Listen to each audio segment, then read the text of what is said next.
여러분 안녕하십니까? 라디오 전망대 송유라입니다. 11.6 재보궐선거 본투표가 오늘 있었습니다.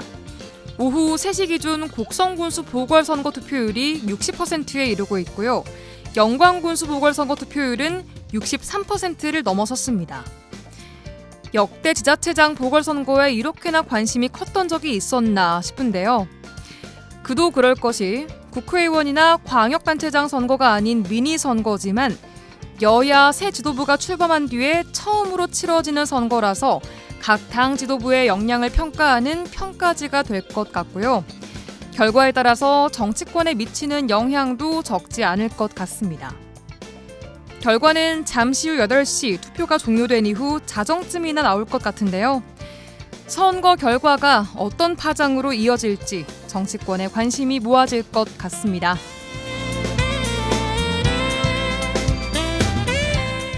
오늘 라디오 전망대가 준비한 소식입니다. 지역 소식들 뉴스브리핑 통해 들어보고요. 라전 법정 칭찬해주세요까지 이어집니다. 잠시 후에 뵙죠.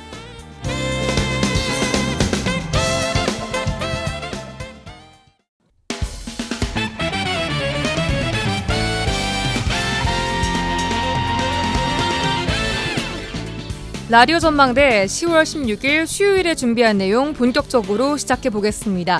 먼저 지역 뉴스부터 정리해보죠. GBS 뉴스 차범준 편집국장 전화 연결돼 있습니다. 안녕하세요. 네, 안녕하세요. 네, 첫 소식 바로 만나보겠습니다. 전남도와 여수시, 광양시가 해마다 각각 수십억 원씩 분담해온 이순신대교 유지관리비를 국가가 부담하는 내용을 담은 법률이 발의가 됐어요. 네, 지난 2013년 개통 이후 10년 동안 400억 원이 넘는 유지관리비가 투입된 이순신대교의 하자 보수 기간이 지난해로 끝이 나면서 매년 200억 원에 달하는 유지관리비 부담을 덜기 위한 법률이 발의됐습니다. 네. 이순신대교의 유지관리비는 현재 전남도가 33.3%, 여수시가 42.7%, 광양시가 24%를 분담하고 있는데요. 그동안 유지관리비를 부담해온 지자체들은 정부의 이순신대교를 국도로 승격해 국가가 유지관리비를 부담해 줄 것을 정부에 여러 차례 요구해온 바 있습니다. 네. 이 광역만권 지자체의 협의체인 여수 순천 광양 광역행정협의회에서도 이 정부의 이순신대교의 국도 승격을 요청한 바 있는데요. 최근 광양 순천이 지역구인 권양엽 국회의원이 이순신대교의 유지관리 비용을 국가가 분담하는 내용을 담은 법안을 대표 발의했습니다. 네. 권양엽 의원은 지난 4일 국가가 국가산업단지 기반시설의 유지 보수를 지원할 수 있도록 하는 국가산단 국가지원법, 산업입지 및 개발에 관한 법률 일부 개정 법률안을 대표 발의했습니다. 권양엽 의원은 현행법에 따르면 국가는 국가산업단지 기반시설에 대해 안전상 필요하다고 인정하는 경우에 유지 보수 비용의 일부를 지원할 수 있도록 돼 있는데 이 국가산단은 국가가 지정함에도 불구하고 지방자치단체가 유지 보수 등 비용을 부담케 함으로써 재정 여건이 열악한 지방자치단체의 재정에 큰 부담이 된다는 면에서 이 법률 개정이 필요하다는 입장입니다. 네, 정부에 건의하는 것보다 법률을 바꾸는 것이 더 효과적이라는 생각이 들기는 하는데 이순신대교 건립 이후 전남도와 광양시, 여수시가 분담한 유지관리비 총액이 무려 500억 원에 이른다고요? 네, 권양엽 의원은 이순신대교 건립 이후 유지관리 비용으로 전남도와 광양, 여수시가 10년간 나누어 부담한 금액만 503억 원으로 이 문제는 국가가 유지관리 비용을 부담하지 않으면 교량의 노후화로 갈수록 지자체의 재정 부담이 늘어날 것이라는 입장입니다. 네. 권양엽 의원은 현행법은 안전상 필요한 경우 국가산단 기반시설의 유지 보수 비용을 지원할 수 있도록 돼 있지만 실제 지원 사례가 전무하다며 국가산단 유지 보수에 대한 실질적인 지원이 필요하다고 강조했습니다. 네. 이 권 의원이 대표 발의한 개정안의 핵심 내용은 국가가 지원하는 산업단지 기반 시설의 근거를 이 안전상 필요하다고 인정하는 경우로만 제한하지 않고 필요한 경우 국가의 예산의 범위에서 해당 기반 시설의 유지 보수 비용의 전부 또는 일부를 지원할 수 있도록 바꾸자는 내용을 담고 있습니다. 네. 이 권양엽 의원은 이순신대교는 여수광양 국가산단을 위해 건립된 기반시설로 매년 6조 원 이상의 국세가 징수되기 때문에 국가산단 진출입도로의 실질적인 수혜자는 국가이지만 이 대형 화물 차량으로 인한 파손이 빈번한 도로의 유지 관리는 재정이 열악한 지자체가 현재 떠안고 있다고 지적했습니다. 네, 알겠습니다. 다음은 여수로 가보겠습니다. 여수시의회가 여수 원도심 지역 유일한 공공기관으로 남아있는 여수경찰서의 신축 여부를 두고 지역 내 의견을 듣는 간담회를 개최했다고요? 네, 최근 여수시의회가 여수경찰서와 여수시 집행부 관계자, 주민자치위원회 등 원도심 활성화에 관심 있는 시민 60여 명이 참석한 가운데 의회 소회의실에서 여수경찰서 신축에 대한 간담회를 개최했습니다. 여수시의회 강현태 의원이 주관한 이번 간담회에서 이 강 의원은 삼려통합과 여소와 문수지구 개발로 대부분의 공공기관이 신도심으로 옮겨갔고 이 원도심이 활기를 잃어가고 있다며 여수경찰서가 지역민들과의 상생을 통한 이 존치 방안을 모색해야 한다고 주장했습니다. 네.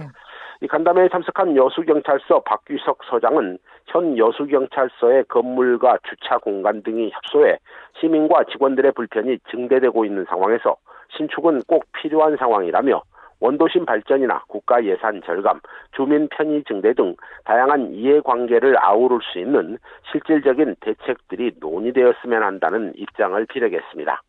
네, 그러니까 원도심 공동화를 막기 위해서는 여수경찰서가 지금 그 자리에 건물만 새로 신축하면 될 것 같은데 사실 부지가 협소해서 지금 그 자리 그대로 존치 결정이 쉽지 않은 상황이라고요? 네, 그동안 여수 지역에서는 여수경찰서의 신축 문제가 지역의 중요한 이슈로 부각돼 왔는데요. 진행자님 지적대로 경찰서 청사를 현 위치에 그대로 신축할 경우 협소한 부지로 인한 공간 확보 문제나 주차장 조성의 어려움으로 인한 민원 불편이 지적돼 왔습니다. 네. 이 경찰서 신축이 늦어지고 있는 가운데 지난 7월 여수경찰서 건물에 대한 정밀 안전진단이 진행됐는데요. 네. 진단 결과 이 D등급을 받아 긴급한 보수 보강이 필요할 정도로 건축물의 신축이나 이전이 시급한 상황입니다. 경찰서의 이전이나 또 현 부지의 신축을 결정해야 하는 이 전남경찰청은 신축을 위해 현 위치의 부지 인근을 매입할 경우 네. 매입 금액 합의가 어려워 이 사업이 불투명해질 수 있고 또 현 위치에 신축을 할 경우 임시 청사를 확보해야 되는 문제나 이전비 등에 대한 추가 예산이 과다 투입될 것을 지적해 타 부지로의 이전 신축을 권장하는 것으로 알려지고 있습니다. 여수경찰서도 직원들을 대상으로 다른 부지를 확보해 이전할 것인지 신축할 것인지에 대한 의견 수렴 결과 응답자의 91% 이상이 이전을 원하고 있는 상황인데 이 간담회에 참석한 지역 주민들은 경찰서를 현 위치에 신축할 경우 뒤편의 부지 매입에 대해 주민들의 동의를 적극적으로 받아내는 등 존치를 위해 최대한 협조하겠다는 입장을 보였습니다. 네, 여수경찰서의 신축, 이전 여부 이야기까지 해봤습니다. 오늘 끝 소식은 순천 뉴스 보겠습니다. 순천시가 기간제 근로자를 채용하면서 채용 공고 등 행정 절차를 무시하고 퇴직 공무원 20명을 임의로 채용했다는 의혹이 제기되고 있어요. 네, 순천시가 지난해 2023 순천만 국제정원 박람회를 치르면서 오천 그린 광장과 그린 아일랜드 등을 행사 주무대로 활용하기 위해 조성했는데요. 이 문제는 해당 시설을 관리하기 위해 구성된 관리단의 기간제 근로자 선발 과정이 논란이 되고 있습니다. 네. 보도에 따르면 순천시는 관리단에서 근무하는 기간제 근로자를 선발하는 과정에서 시 퇴직 공무원 20명을 채용했다는 것인데 이 순천 기간제 근로자 운영 규정에 따르면 기간 근로자의 채용은 공개 채용을 원칙으로 하고 있고 성별이나 신체 조건, 용모, 학력, 연령 등에 대한 불합리한 제한을 두어서는 안 된다고 명시하고 있다는 점에서 선발 과정에 문제가 있었다는 것입니다. 네. 순천시는 당시 기간제 근로자 채용의 가장 기본인 채용 공고 등의 행정 절차를 시간이 촉박하다는 이유로 생략하고 퇴직 공무원 20여 명을 자체적으로 판단해 임의로 채용했다는 의혹을 받고 있습니다. 순천시는 올해도 관리단 기간제 근로자를 선발하는 과정에서 채용 공고 과정을 거치기는 했지만 채용 공고 과정에서 행정기관 근무 경력이 많은 자를 우대하는 사항으로 공고를 하면서 역시 특혜 채용 논란이 이어지고 있습니다. 네. 이런 문제 제기 또 감사원의 감사 진행에 대해서 순천시는 채용 과정에 특별한 부정은 개입되지 않았다. 이렇게 입장을 밝히고 있다고요?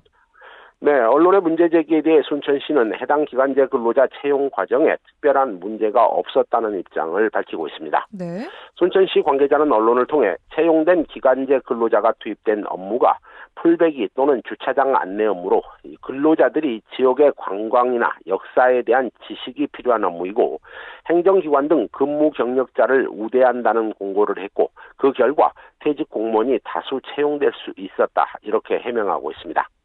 또한 순천시는 근로자 채용 과정에서 부정 채용을 막기 위해 면접 방법으로 이 블라인드 면접을 실시했음에도 이 단지 20명의 퇴직 공무원이 선정되었다는 이유로 이 감사원의 감사를 받고 있다며 행정기관 입장에서는 과거에 시청에서 근무했던 선배들과 일하는 것이 부담이 될 수도 있었다며 채용 과정에 부정은 개입되지 않았다는 입장을 분명히 하고 있습니다.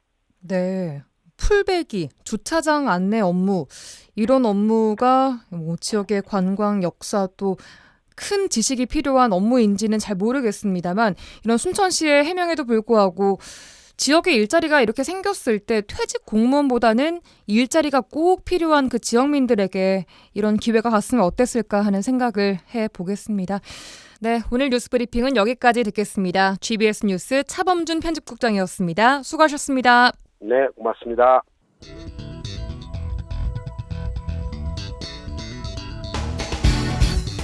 내 생각만 옳은 것은 아니다. 이런 주장도 있다. 이슈를 바라보는 눈을 키워드립니다. 라디오 전망대 라전 법정 시간입니다. 오늘도 두 분과 함께합니다. 송하진, 이결아 부부 변호사와 함께합니다. 안녕하세요. 네, 안녕하세요. 반갑습니다. 반갑습니다. 한 주간 잘 보내셨나요? 그리고 벌써 또 한 주가 지났네요. 시간이 금방 흐르죠. 네.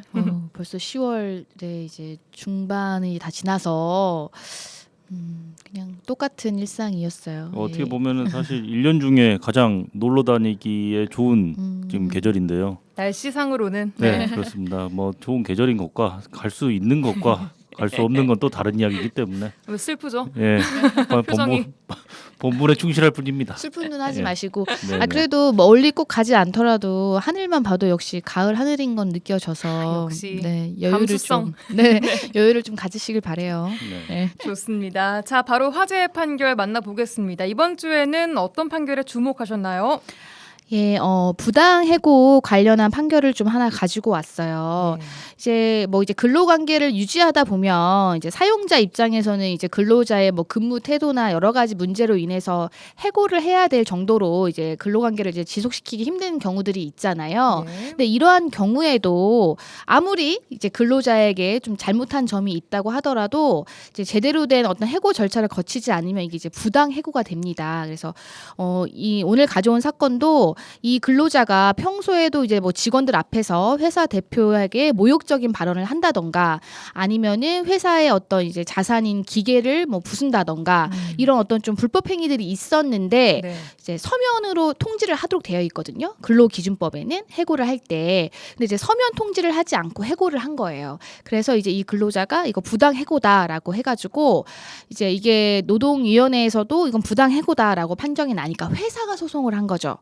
이거는 부당 해고가 아니다라고 이제 네. 회사가 법원에다가 호소를 한 거예요. 이거는 다 해고 사유가 다 인정이 된다. 근데 이제 결과적으로는 어찌 되었든 간에 근로자에게 무슨 잘못이 있었던 간에 서면으로 통지하지 않았기 때문에 이 해고는 부당 해고다라는 판결을 오늘 좀 가져와 봤습니다. 이게 사실 일반인들의 법 감정에는 좀 부합하지 않는 판결일 수도 있어요. 예. 이 구체적인 사안을 보면 이 직원이라는 분이 회사의 사업장이라든지 식당이라든지 이런 공개적인 장소에서 회사 대표에게 뭐 이른바 뭐 입에 담을 수 없는 거친 욕설을 한다든지 네. 아니면 여자만 보면 사족을 못 쓴다 뭐 이런 모욕도 하고 그거 이외에도 기타 다른 자신의 부하 직원들에게도 뭐 너를 잘라버릴 권한이 나한테 있다 뭐 그런다든지 뭐 굉장히 갑질을 많이 했다고 해요. 그래서 다양하게 어떤 부당한 행위를 한 것은 맞아요. 그래서 어떻게 보면 해고 사유 자체는 굉장히 정당한 사유가 있었던 것으로 보이는데 예.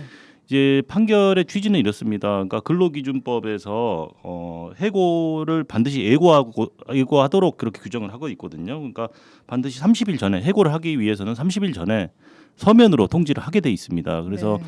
그러한 절차를 밟을 것을 강제하고 있는데 해고 사유가 정당하고 안 하고는 다음 문제고 절차적인 어떤 것을 좀 이렇게 법률에서 강제로 규율을 해놨으면 그것에 따라야지 그걸 따르지 않았으면 그 해고 사유가 아무리 정당하다고 한들 부당 해고에 해당한다고 볼 수밖에 없다라고 판결을 내린 것이죠. 이 어디까지가 서면 통지로 봐야 하는 거예요? 일단은 그러니까, 30일 이전에 서면으로 이제 문서 형태로 작성을 해서 공식 이렇게, 문서로. 그렇죠. 공식 문서든 아니면 뭐 비공식 문서 뭐 어쨌든 서면 형태로 당신이 이러이러한 사유로 해고의 사유하고 언제부터 해고가 된다라는 걸 30일 네. 전에 예고를 해야 되니까 최소한 오늘부터 30일 뒤는 돼야겠죠. 네. 그런 형태로 좀 이렇게 알려줘야 될 의무는 분명히 있습니다. 그러니까 이제 법에는 해고 사유하고 해고 시기를 서면으로 특정하도록 돼 있어요. 네. 그러니까 뭐 이 판결을 가져온 취지는 이제 이 방송을 들으시는 분 중에 근로자도 있고 또 사용자 분들도 계시잖아요. 근데 이제 근로관계를 더 이상 지속할 수 없을 때 사용자 입장에서 이건 누가 봐도 명백하다. 이 사람하고 근로관계를 지속시킬 수 없다는 게 그렇다고 하더라도 이런 근로기준법이 엄격하게 보고 있는 사유들이 있기 때문에 그거를 절차를 지켜야지만 이제 근로관계를 또 그래도 원만하게 이제 나름대로 이제 회사가 원하는 방향으로 정리할 수 있다라는 거예요. 그래서 뭐 아마 뭐 이 직원이 어떤 일으킨 불법 행위에 대해서는 별달 이제 다른 조치를 취할 수는 있겠지만 어쨌든 이 해고 자체는 효력이 없다라는 게 이제 법원의 판단이었습니다. 그러니까 사유가 어떻든 간에 네, 그렇죠. 그냥 말로 절차는 지켜야 된다. 당신 다음 주부터 나오지 마세요 하는 것은 아니라는 불법이라는 그렇죠. 사실 거죠. 잘못된 거죠. 너 당장 내일부터 나오지 마 이렇게 하는 것은 당연히 잘못된 거죠. 예. 사유와 상관없이. 그렇습니다. 알겠습니다. 네. 자, 이번 주 화제의 판결 이 정도로 짚어보고요. 주제 토크 들어가 보도록 하겠습니다. 오늘 주제는 어제 저희 뉴스 브리핑에서도 전해드린 내용인데요. 최근 순천에서 있었던 박대성 살인사건 상황 보고서 유출 사건입니다. 전남경찰청 사이버범죄수사대가 최초 유포자를 수사한 결과 전남경찰청의 A 경감과 순천시청 소속 B 사무관 등 2명으로 밝혀졌습니다. 이들은 가족 등 주변인들에게 사적인 목적으로 유포했다라고 시인을 했는데요. 경찰은 공무상 비밀 누설 등의 혐의로 입건하고 추가 유출자가 있는지에 대해서 파악할 거라고 밝혔습니다. 자, 오늘 이 순천의 박대성 살인사건 보고서 유출 관련해서 공무상 비밀 누설에 대한 이야기 해보도록 하겠습니다. 먼저 준비된 꽁트부터 듣고 오시죠. 저기 주민등록등본 하나 떼려고 하는데요. 안 그래도 바빠 죽겠는데 아니 그런 건 저기 발급기 있죠? 저기 가서 떼세요. 저기 가서. 여기서도 뗄 수 있지 않나요? 아니 당연히 떼드리려면 떼드릴 수는 있죠. 근데 지금 이렇게 업무가 밀리는 시간대에 오셔가지고 뭐 그걸 처리해달라니까 그렇죠. 아니 저기 무인 발급기는 뭐 괜히 폼으로 갖다 놨어. 뭐 이런 사람이 다 있어. 아니 뭐 바쁜 줄은 알지만 이 업무 담당자시니까 제가 해달라는 거 아니에요. 요즘 공무원들 옛날 같지 않고 다 친절하시던데 진짜 이상한 사람이다. 뭐 이상한 사람이라고요? 아직도 민원인이 왕이라고 생각하신 건 아닐 테고 나도 공무원 짬밥이 10년입니다. 말씀 좀 가려서 하세요. 예, 신분증이나 이리 주시오. 진짜 이상한 사람이네. 내가 뭐 다른 거 해달랐나? 자기 업무면서 왜 저래 진짜? 안 되겠다. 어디 불친절 공무원 신고받는 데 없나? 여기 있네. 시장님께 바랍니다. 여기다 쓰면 되겠네. 어디 맛 좀 봐라. 와, 그 여자 진짜로 이상하네. 바쁘니까 무인 발급기 좀 이용해달라고 한 것이 뭐가 나쁘다고 민원 올려. 아니 안 그래도 깝깝한 공무원 생활에 밤고구마를 먹이시네. 저런 여자는 아주 시청에 발도 못 붙이게 해야 되겠어. 직원 단톡방이 어딨더라? 여기 있네. 35세 여자 여수시 주거 이름 이라순이 시청 민원팀에서 겁나게 진상을 부림. 이 정도면 되겠지. 방법만 개인적으로 좋아하는데 이렇게. 지난주에는 네. 약간 역할을 네. 주인공과 그 문제를 일으키는 그 네. 피의자와 네. 그 옆에 역할을 바꿔 하셨는데 이번 주 다시 돌아왔습니다. 네. 작가님이 아무래도 안 되겠다 생각하신 것 같아요. 입에 쪽쪽 붙으시나요? 네, 어쩔 수 없는 것 같습니다. 훨씬 좀 자연스러웠다고나 할까요? 자연스러운 네. 꽁트였습니다. 그렇습니다. 인정하겠습니다. 자, 우선 광고 듣고 와서 공무상 비밀 누설죄에 대해서 본격적으로 토크해 보겠습니다.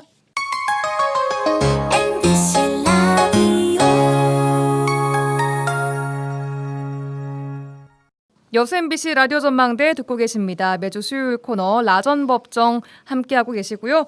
부부 변호사 송하진, 이결아 변호사 두 분과 함께하고 계십니다. 자, 꽁트 내용이요. 그 공무원 분이 이제 민원인이 마음에 안 든다는 이유로 직원 단톡방에다가 이제 그 민원인의 신상을 쭉 적어서 완전 진상 이렇게 밝혀버린 거죠. 네. 자, 이런 상황 보고 왔습니다.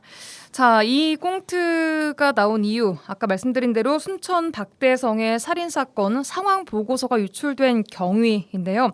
이 경위가 어떻게 된 건지 좀 알려주시죠.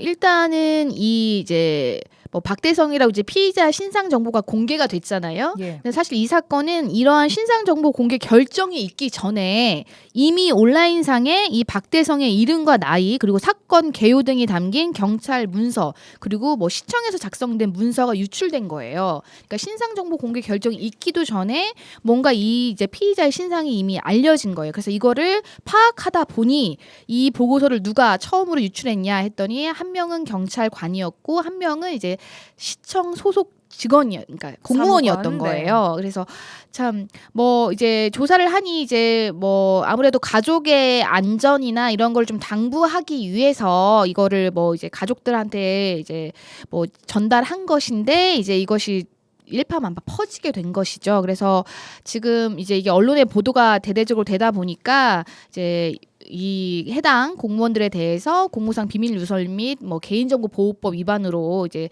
수사하겠다라고 입장을 밝혔습니다. 네, 그러니까 그 경감과 공무원 입장에서는 이런 일이 발생을 했으니까 빨리 가족들에게 좀 밤길 조심하라 이런 취지로 보낸 것 같아요. 그냥 네. 가벼운 마음으로. 네. 근데 뭐 본인은 가족들을 걱정하는 마음에서 내가 뭐 이거를 어디다 공표한 것도 아니고 인터넷 게시판에 올린 것도 아니고 가족들한테 살짝 귀뜸해 준 거다 이렇게 변명을 하실 수는 있겠지만 사실은 직무상 취득한 비밀을 누설한 건 누설한 거잖아요. 그러니까 그렇죠. 예를 들어서 그 대상이 내가 이 비밀을 누설한 대상이 뭐 가족이라고 해서 면죄부가 될 수는 없겠죠. 그리고 뭐 친한 친구. 그렇게 따지면 뭐 예외가 뭐 한없이 넓어질 수도 있는 거니까 가족이나 뭐 친구 뭐 이런 친분 관계를 불문하고 당연히 누설해서는 안 되는 그 정보에 해당한다고 보시면 되겠습니다. 그리고 이게 또 상황 보고서인 공적인 문서였지 않습니까? 네. 그래서 이런 건 절대로 누설해서는 아무리 가족이라고 해도 안 된다는 네. 말씀이십니다. 네. 자, 그럼 공무원의 비밀 누설죄 성립은 어떻게 되는 거예요? 일단 우리가 오늘 주요 주제로 얘기하고 있는 이 공무원의 비밀 누설이라는 이 죄명은 형법 127조가 규정하고 있어요. 이 이제 조문을 보면 공무원뿐만 아니라 공무원이었던 자가 법령에 의한 직무상 비밀을 누설한 때 2년 이하의 징역이나 금고 또는 5년 이하의 자격정지에 처하도록 하고 있는데, 자 이제 이 사건에서 뭐 이제 피의자 등의 정보를 유출한 경찰관과 공무원의 행위를 일단 이 공무상 비밀 누설을 처벌하기 위해서는 이들이 유출한 정보 자체가 이 법이 말하고 있는 직무상 법령에 의한 직무상 비밀에 일단 해당되어야 돼요. 그러니까 네. 이 사람들이 상황 보고서를 유출했다고 했잖아요. 근데 이 무조건 뭐 공적으로 작성된 문서라고 해서 이 법에서 보호하는 비밀에 또 다 포함된다고 보지 않거든요. 판례는. 그래요. 네. 그래서 일단은 이제 이제 수사가 더 본격적으로 진행이 돼야 되겠지만 뭐 유사 사건의 판례 등을 또 한번 좀 제가 찾아봤는데 유출된 정보가 아무리 직무상 취득하게 된 것이라고 하더라도 당연히 공무상 비밀 누설로 모두 처벌되는 것은 아니고 이제 검토를 해서 이 정보가 뭐 제3자나 아니면은 수사 대상이 될 수 있는 사람한테 누설이 됐을 경우에 아예 수사 그 기관의 그 뭐 어떤 수사 능력 이제 그거를 방해하는 수준까지 가는 거냐 이제 이런 것까지 적극적 검토가 돼야 된다는 게 입장이기 때문에 그리고 뭐 수사를 방해한다라는 그런 어떤 목적을 떠나서요. 그러니까 우선은 지금 이 수사 보고서를 유출한 경감하고 사무관이 지금 문제인데 네. 결국에는 이게 비밀이냐 아니냐 여부가 가장 큰 쟁점이 될 것 같아요. 그래서 네. 직무상 취득한 정보는 모두 누설하면 안 되냐? 뭐 당연히 이제 안 되겠지만 지금 우리가 형법상 범죄에 해당하느냐 안 하느냐를 논하고 있잖아요. 그러면 여기서 그 취득한 아니 수사 과정에서 뭐 이제 입수한 수사 보고서라든지 상황 보고서 같은 것들이 비밀로 인정되는지 여부가 쟁점이 될 수는 있을 것 같습니다. 다만 제 개인적인 생각입니다만은 예. 당연히 거기에 피의자의 신상 정보라든지 뭐 신상을 특정할 수 있는 내용들이 포함돼 있었다라면 그 개인정보보호법상의 개인정보에 해당한다고 명백히 볼 수가 있거든요. 그래서 그러니까요. 이 보고서를 유출한 것은 비밀을 유출한 것으로 볼 수 있지 않을까 저는 조심스럽게 그렇게 예측을 하고 있습니다. 네, 그 보고서 안에 피의자 박대성의 신상뿐 아니라 문제는 뭐 현장의 사진이 컬러로 들어가 네. 있었고 네. 피해자의 신상까지도 뭐 이름, 뭐 나이 네. 등등등 다 정보가 들어가 있었는데 이게 SNS를 통해서 지역의 맘카페까지 퍼졌다고 들었습니다. 말씀하신 대로 개인정보법 위반 소지 어떻게 보세요? 예, 요즘은 뭐 워낙 어떤 정보가 접근하기가 참 쉬운 시대고 뭐 해킹도 뭐 이제 비일비재하게 일어나잖아요. 그래서 어느 시대보다도 이제 개인 정보가 중요하잖아요. 개인 정보를 어떻게 보호할 것이냐. 그래서 이제 개인정보 보호법이라는 아예 그 이제 법이 따로 있고 이 법에서 이제 우리가 개인 정보라는 거는 살아있는 개인에 관한 정보를 얘기하고 일반적으로 생각할 수 있는 거 성명 그리고 주민등록 그 번호, 그다음에 네. 영상 등을 통해서 개인을 알아볼 수 있는 정보고 뭐 이름을 가명으로 처리했다고 하더라도 다른 정보랑 결합을 하면 누군지 특정할 수 있다면 이건 개인정보 침해가 되는 거거든요. 그래서 지금 뭐 공무상 비밀누설과 별개로 이 피의자의 이제 피해자의 신상이 알려진 부분은 당연히 피해자가 동의했을 거라고 보이지 않거든요. 그래서 개인정보보호법에서는 그 정보 주체, 그러니까 내 정보를 뭐 이제 이렇게 동의하는 경우들이 있죠. 그래서 다 동의를 받잖아요. 동의 없이 이렇게 공개한 경우는 당연히 개인정보보호법 위반이 될 것 같습니다. 이렇게 살해된 피해자이다 보니까 네, 뭐 네. 그 동의를 당연히 받을 수가 없는 상황이죠. 예. 이거는. 네. 그리고 뭐 살해된 피해자인지 여부를 떠나서 박대성 같은 경우에도 지금 물론 공개가 되긴 했습니다만은 그건 사후적인 이야기고 이건 지금 공개되기 전에 지금 보고서를 유출해버린 상황이잖아요. 예. 그렇게 보면은 뭐 박대성이 동의를 하지 않았음은 명백한 사실이고 그 역시도 문제가 될 수 있겠죠. 왜냐하면 최근에는 또 밀양 성폭행 사건의 신상 그 가해자들의 신상을 이렇게 까발린 사건이 있지 않습니까? 유튜브에서. 그래서 신상을 이 성폭행 사건 가해자들의 신상을 무분별하게 공개했다가 구속되기도 했어요. 지금 30대 공무원이. 네. 그래서 이 유튜버하고 공무원이 부부 사이였던 것으로 지금 파악됐지 않습니까? 그래서 공무원이었던 자가 그 가해자였던 사람들의 신상을 다 캐낸 다음에 이걸 이제 공개를 한 거죠. 사적으로 단죄를 하겠다. 이런 애들은 어떤 법의 처벌이 너무 미약하니까 사회적으로 매장시키겠다라고 해서 이제 뭐 좋은 취지라고 하면서 지금 공개를 했다가 결국 이 사람들도 지금 구속이 됐단 말이에요. 그러니까 정의를 내세웠다가 그렇습니다. 네. 그러니까 결국 다 개인정보보호법 위반이라고 보시면 되겠습니다. 그렇다면 아까 저희가 재미나게 듣고 왔던 꽁트 내용 같은 경우에는 공무원이 단톡방에 민원인에 대한 신상을 쫙 올렸습니다. 이것도 비밀 누설로 볼 수 있는 건가요? 일단 제가 이제 봤을 때는 아까 말씀드린 대로 그 이제 형법 127조에서 공무상 비밀 누설이라고 정하는 그 이제 비밀에 대한 그 정의가 있어요. 그래서 여기서의 비밀은 어떤 의미냐면 네. 반드시 뭐 어떤 법에 뭐 비밀로 규정되어 있거나 뭐 비밀로 분류되어 있거나 이렇게 명시되어 있는 것만에 하나진 않고 그리고 뭐 정치, 군사, 외교, 경제, 사회적 필요에 따라 비밀로 된 사항은 당연히 포함이고 그다음에 정부나 공무소 또는 국민이 객관적 일반적인 입장에서 외부로 알려지지 않는 것이 상당한 이익이 있는 거 이런 것도 다 포함이거든요. 그런데 제가 지금 방금 열거한 그런 거에 이 민원인의 신상이 보호하는 그 비밀에 해당하는지는 제가 봤을 때 조금 어려운 부분이 보여요. 그래서 이게 개인정보보호법 위반으로는 볼 여지가 당연히 있어 보이지만 예. 공무상 비밀누설로 처벌할 수 있는지 그거는 저는 조금 부정적으로 봐서 그걸로는 처벌은 좀 힘들 것 같고 다만 징계 사유는 될 수 있을 것 같아요. 자기 직원 단톡방에 뭐 개인적인 원한 감정으로 이 사람이 나에 대해서 민원을 제기했다. 그러면서 이렇게 한 건 품위유지 위반이나 뭐 이런 거는 걸릴 수 있을 것 같지만 공무상 비밀누설로까지 처벌하는 것은 조금 부정적인 입장이에요. 예. 어떻게 보세요, 송 변호사님은? 네, 저도 비슷한 의견입니다. 그러니까 뭐 지금 논하고 있는 이야기가 결국에는 공무상 비밀누설죄에 해당되느냐라고 한다면 우리 아까 꽁트 사안이 거기서 뭐 실질적으로 그것을 비밀로서 보호할 가치가 있다고 인정할 만한 것인지 여부도 분명히 쟁점이 될 것이고 뭐 이렇게 개인적인 입장에서 그 민원인 개인적인 입장에서 외부에 알려지지 않는 것에 상당한 이익이 있는지 여부도 좀 문제가 될 수 있는데 지금 제 생각에도 개인정보보호법 위반은 명백하게 보이고 위반했다라고 보이고 뭐 직무상 뭐 잘못된 행위를 했으니까 징계 사유에 해당하는 것도 명백하게 보이지만 이것이 공무상 비밀에 해당한다라고 주장을 하기에는 조금 어려움이 있지 않을까. 그러니까 만약 이게 재판까지 가게 된다면 예. 그런 생각을 좀 해봤습니다. 알겠습니다. 자, 이제 다시 순천 살인 사건으로 돌아가서 경찰이 국민의 알 권리 등 여러 기준을 살펴서 범죄자의 신상을 공개를 했습니다.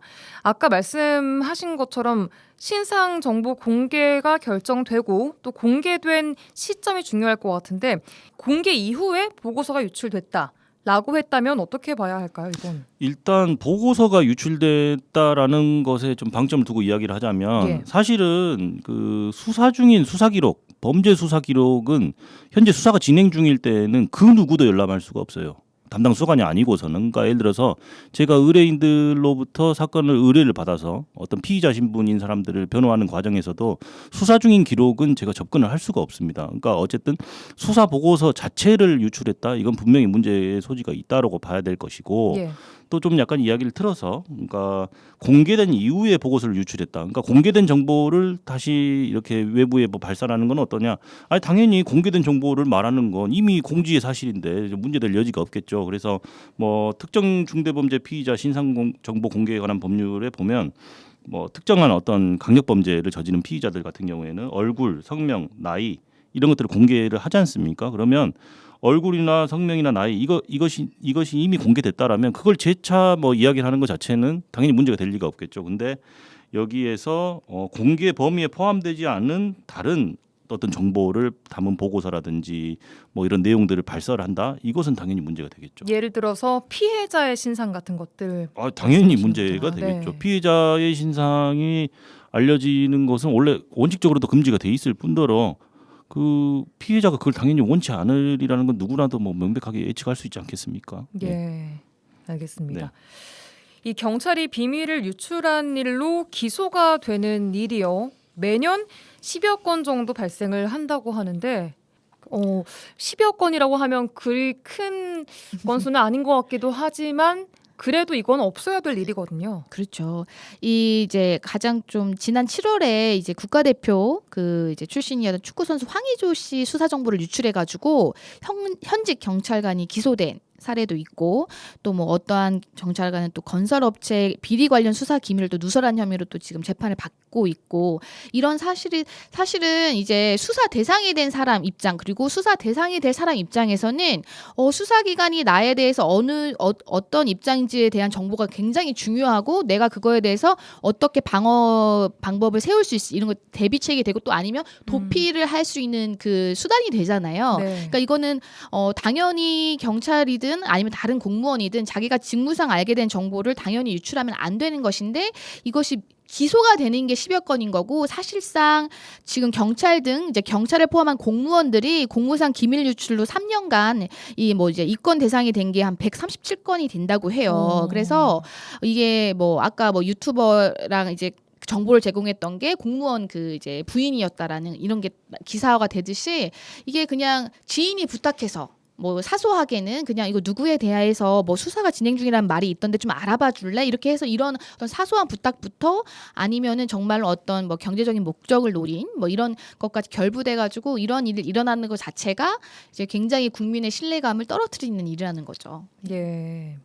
그렇다면 이렇게 공직자가 기밀사항, 비밀을 누설했을 때 받는 처벌은 어떻게 됩니까? 우선 공무상 비밀의 누설에 관한 죄는 형법 제 127조에 규정이 되어 있는데요. 2년 이하의 징역이나 금고 또는 5년 이하의 자격정지에 처한다. 그러니까 처벌 수위가 어쨌든 징역형이 있는 만큼 굉장히 좀 중한 죄라고 보시면 되겠습니다. 아예 벌금형이 없죠. 벌금형 자체가 네. 없어요. 그래서 이제 공무상 비밀 누설은 말 그대로 이제 어떤 뭐 그 비밀 이 공무상 비밀 누설이 보호하려고 하는 이익이 뭐냐면 누설된 이제 뭐 피해자보다는 그 국가 기능이에요. 이거 이제 공무상 비밀 누설됨으로써 국가 기능에 어떤 저해를 받는 그 부분을 아주 강하게 처벌하겠다는 의지가 있어서 아예 벌금형이 없습니다. 그래서 굉장히 크게 처벌하고 있고요. 네.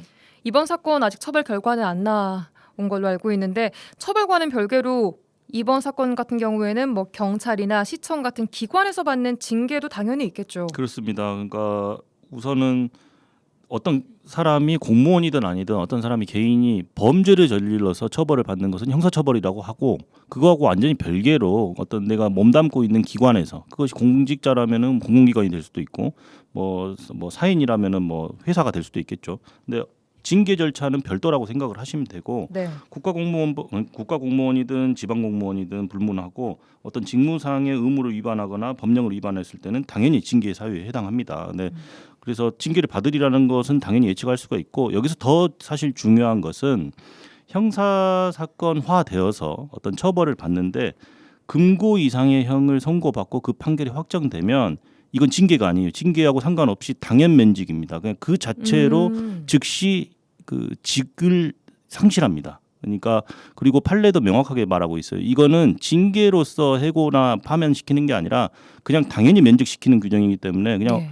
뭐 쉽게 말하면 오토매틱으로 그러니까 어떤 집행유예 네. 집행유예도 금고 이상의 형이기 때문에 집행유예 이상 형을 선고받고 그게 확정되면 그냥 징계 여부를 논할 것 없이 바로 그냥 그 직을 상실한다라고 이제 규정이 돼 있기 때문에 그 점들을 꼭 좀 유념하셔야 될 것 같아요. 알겠습니다. 이번 사건도 처벌 결과가 나오겠지만 처벌과는 또 관계없이 징계는 당연히 있을 것이고 처벌 결과에 따라서 당연 면직이 될 가능성도 네, 그렇습니다. 있다는 말씀 해주셨습니다.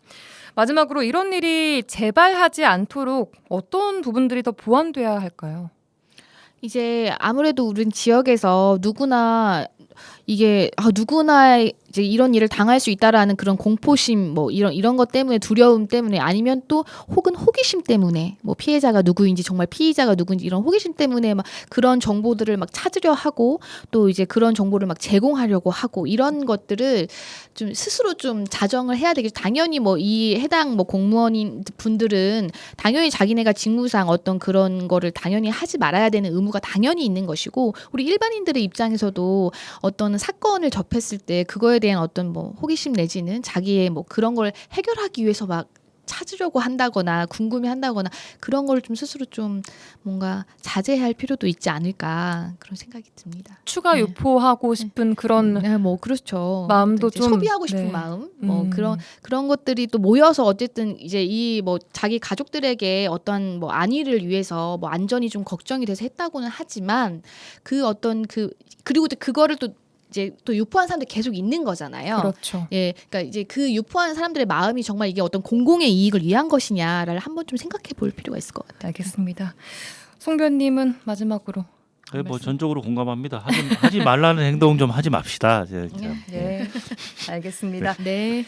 자, 오늘 나전법정 공무상 비밀 누설죄에 대해서 송하진, 이결아 부부 변호사 두 분과 함께 이야기해봤습니다. 두 분 고맙습니다. 네, 감사합니다. 감사합니다.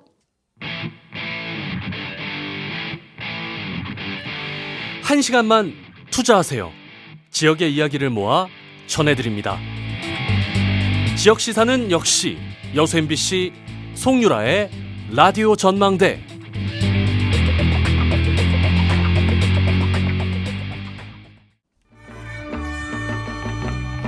잘했군 잘했어 잘했군 잘했어 그러게 내 영감이라지 지역의 온기를 불어넣습니다. 라디오 전망대 칭찬 릴레이 칭찬해주세요 시간입니다. 이미지 리포터와 함께합니다. 안녕하세요. 네, 안녕하십니까? 네, 이번 주 칭찬 주인공은 여순 사건 주간을 맞아서 여순 사건 관련한 인물을 만나보겠는데요. 여순 하면 우리가 잊지 말아야 할 지역의 아픈 역사이지만 지금 어린 친구들이 알기에는 좀 잔인하기도 하고 이해하기 힘든 부분도 많이 있습니다. 네, 맞아요. 이런 여순 사건을 누구나 쉽게 이해할 수 있도록 이를 웹툰으로 제작한 작가를 만나고 오셨다고요? 네, 인터넷 여순 사건 아카이브나 공공도서관에서 책자로 제작된 웹툰 1019.을 만나볼 수 있습니다. 이게 제목이에요? 네, 맞습니다. 1019 말 줄임표가 있습니다. 네.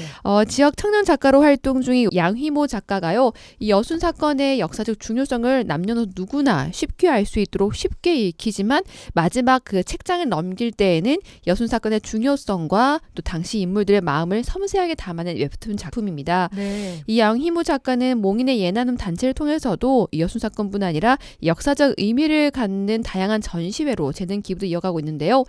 지역의 아픈 역사를 자신이 갖고 있는 재능으로 작품에 담아낸 양휘모 작가를 만나봤습니다.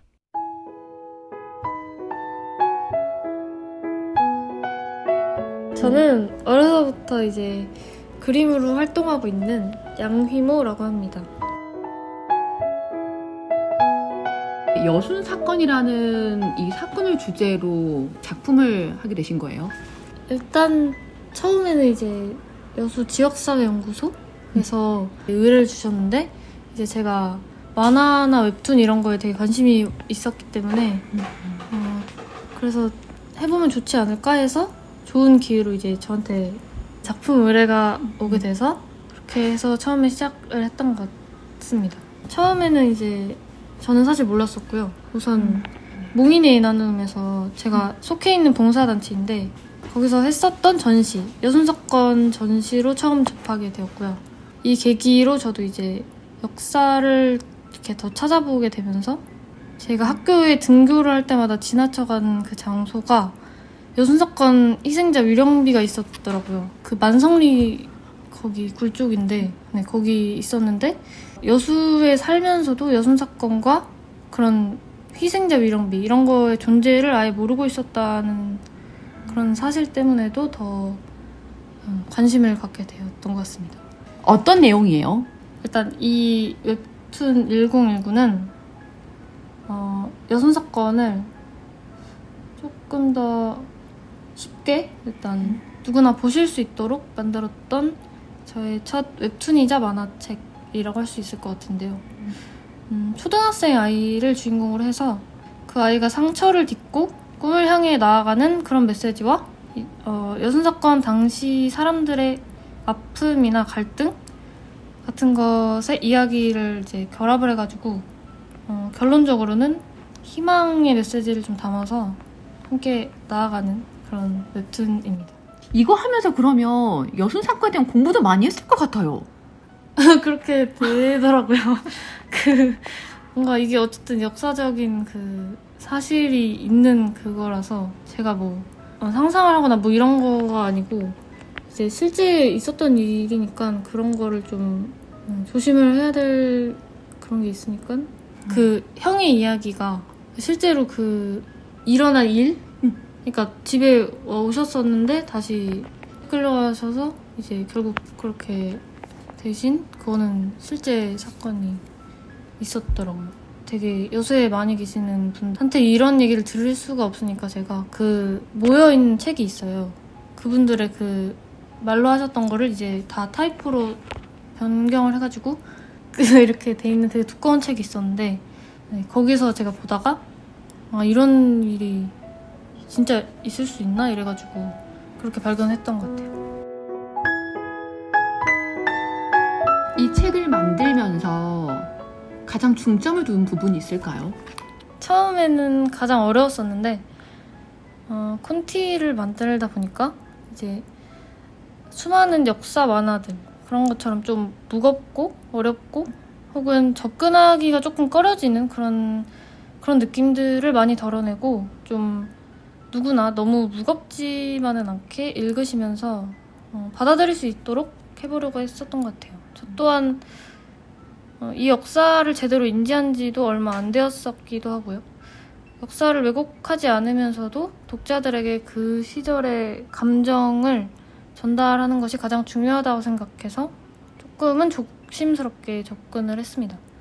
동시에 어린 친구들에게도 어렵지 않게 좀 와닿게끔 하고 싶었어요. 그래서 네, 그러한 부분들 남녀노소 약간 부담 없이 접근을 할 수 있는 그런 책을 만들어 보자라는 것에 가장 중점을 둔 것 같아요. 저 뭔가 묘사에 있어서도 이게 저의 창작물인 것도 아니고 이것은 뭔가 상처받으신 분들이나 뭐 그러신 분들도 아직 계신 걸 알기 때문에 섣부르게 막 제가 하지는 않았고 그 기존에도 많이 없으시긴 했지만 그래도 하시는 분들이 이제 거의 저희 부모님 또래거나 아니면 조금 더 나이가 더 높으시거나 이런데 그 분들이 계속 해오신 것도 저는 되게 감사한 일이다라고 생각을 하고 그리고 이제 저나 아니면은 네, 젊은 작가들이 이런 쪽으로 많이 다루게 되면 좋은 게 역시 또 이제 또래들한테 더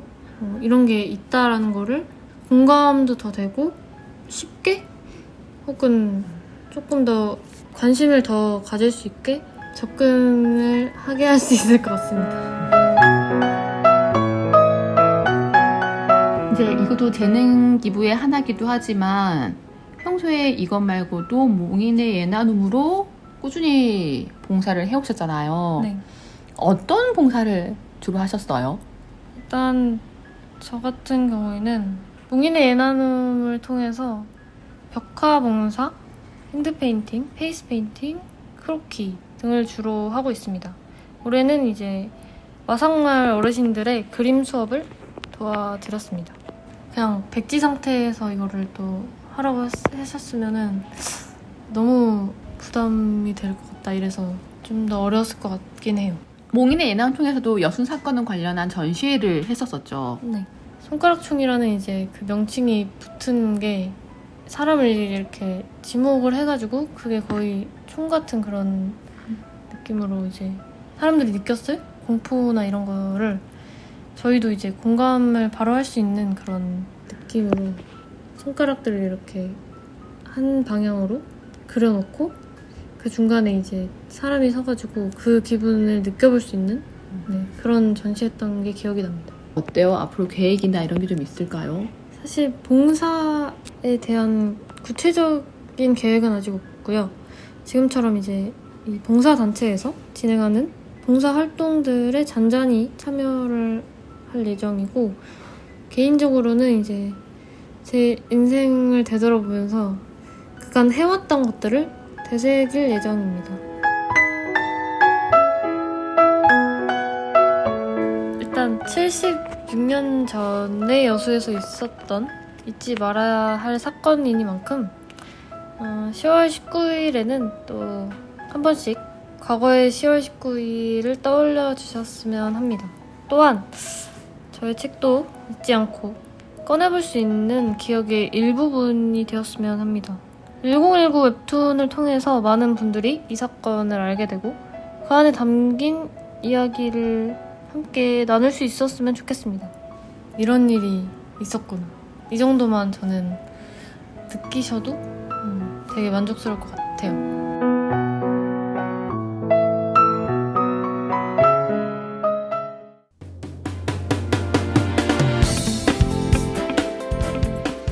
여수 MBC 라디오 전망대가 10월 16일 수요일에 준비한 내용은 여기까지입니다. 저는 내일 다시 돌아오겠습니다. 송유라였습니다. 고맙습니다.